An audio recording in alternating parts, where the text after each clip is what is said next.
మంగళగిరి నియోజకవర్గంలో నిర్వహించిన రెండో విడత ఇళ్ల పట్టాల పంపిణీ కార్యక్రమంలో రాష్ట్ర విద్య, ఐటీ మరియు ఎలక్ట్రానిక్స్ శాఖల మంత్రి నారా లోకేష్ పాల్గొన్నారు.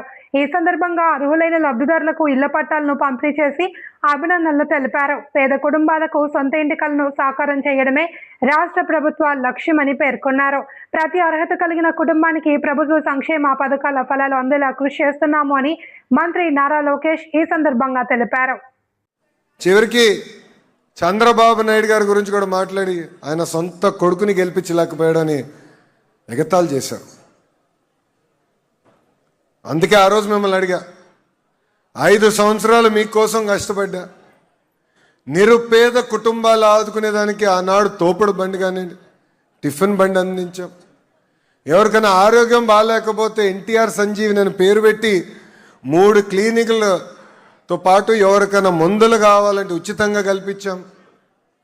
చివరికి ఊర్లో ఎవరైనా కూర్చోవాలంటే సిమెంట్ బళ్ళు కూడా మనం వేసాం. ఊరిలో పెళ్లి జరిగితే ఒకవేళ నేను రాలేకపోతే ఆ పెళ్ళికి బట్టలు పెట్టాం. ఇట్లా అనేక సంక్షేమ కార్యక్రమాలు ప్రతిపక్షంలో మీ లోకేష్ చేశారు. అది మీరు గుర్తుపెట్టుకున్నారు. నేను 53,000 మెజార్టీతో గెలిపించి శాసనసభకు పంపించమంటే ఆంధ్ర రాష్ట్ర చరిత్రలోనే టాప్ 3 మెజారిటీ 91,000 మెజార్టీతో గెలిపించి నేను శాసనసభకు పంపించాను. ఆనాడు మీ దగ్గరికి వచ్చినప్పుడు మీరు ఒకే మాట అన్నారు, అయ్యా దశాబ్దాలుగా మేము ఇల్లు కట్టుకుని మీ ఇక్కడ నివసిస్తున్నాం, రూపాయి జమ చేసి ఇల్లు కట్టుకున్నాం. అనేక రాజకీయ నాయకులు అంటున్నారు ఇక్కడ ఇల్లు ఉండదు అని, అధికారులు వస్తారు భయపడిస్తున్నారు. మాకు శాశ్వత భూ హక్కు కల్పించండి, దీనిపైన ఆనాడు మీరు కోరారు. ప్రచారంలో మీ అందరు చెప్పాను, ఇది నా బాధ్యత. ఒకేసారి ఇది అవదు, కొన్ని ఇమ్మీడియట్గా చేయగలిగినవి ఉంటాయి, కొన్ని కొంచెం సమయం పడతాయి, కొన్ని ఏకంగా కేంద్ర ప్రభుత్వంతో సంప్రదింపులు చేసి వాళ్ళ ద్వారా ఉత్తర్వులు తీసుకొచ్చి కానీ నేను రెగ్యులరైజ్ చేయలేను అని ఆనాడు చెప్పా. ఇచ్చిన మాట మేరకు మొదటి విడతలో 3,000 పట్టాలు అందజేశాం. ఈరోజు రెండో విడతలో 3,000 పట్టాలు మీకు ఈరోజు ఇష్టం జరుగుతుంది. ఇది మీ భూమే కానీ హక్కు లేని పరిస్థితి. ఇది మీ భూమే కానీ గతంలో పిల్లలు చదువు కానివ్వండి, లేదంటే వేరే కార్యక్రమాలకి భూమిని తాకట్టు పెట్టి కొంచెం డబ్బులు తీసుకుందాం అంటే వచ్చే పరిస్థితి ఉండేది కాదు. అలాంటిది ఒక్క రోజులో సుమారుగా 1,000 కోట్ల విలువైన భూమికి మీకు శాశ్వత హక్కు కూటమి ప్రభుత్వం అందజేస్తుంది.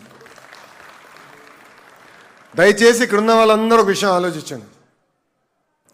మొదటి సంవత్సరంలో అధికారులందరూ ఇంటికి వచ్చారు, కొలతలు తీసుకున్నారు. అనేక అపోహలు వస్తాయని వేదికమైన నాయకులందరూ కూడా అధికారులతో కలిసికట్టుగా వచ్చి సుమారుగా 10,000 గడపలు తొక్కి కొలతలన్నీ తీసుకుని ఆధారాలన్నీ తీసుకుని వెళ్ళారు. ఒక్క కప్ కాఫీ మిమ్మల్ని అడగలేదు, ఒక్క గ్లాస్ నీరు మేము ఇదేం తీసుకోలేదు. ఇది మీకు ఎందుకు చెప్తున్నానంటే ఇంటి పట్టాలనే గల చాలామంది తయారవుతారు, మాకు ఇది ఇస్తే అది చేస్తాను. కానీ ఆంధ్ర రాష్ట్రంలోనే కాదు కదా, మంగళగిరిలో అది జరిగేదానికి లేదని నేను చెప్తాం జరిగింది. ఈరోజు స్వతహాగా ఒక బాధ్యతగా కూటమి మీకోసం పనిచేస్తుంది. కేంద్రంలో నరేంద్ర మోడీ గారు, రాష్ట్రంలో ఒక పక్కన చంద్రబాబు నాయుడు గారు, ఇంకో పక్కన పవన్ అన్న గారు, ముగ్గురు కలిసికట్టుగా ఆంధ్ర రాష్ట్రాన్ని ముందలు నడిపించే దిశగా పనిచేస్తున్నారు. 5 సంవత్సరాలు అనేక ఇబ్బందులు ఎదుర్కొన్నాం. 5 సంవత్సరాలు కనీసం బయటకు వచ్చే పరిస్థితి లేని రోజులు చూసాం.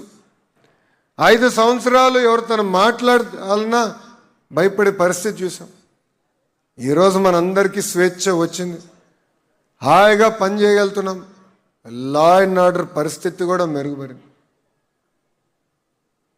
ఈరోజు పెన్షన్ ఇస్తున్నాం, తల్లికి వందనం చేస్తున్నాం, ఉచితంగా 3 గ్యాస్ సిలిండర్లు, మహిళలు బస్సులో ప్రయాణించే ఉచితంగా ప్రయాణించే హక్కు కల్పించాం. చేనేత సోదరులకి 200 యూనిట్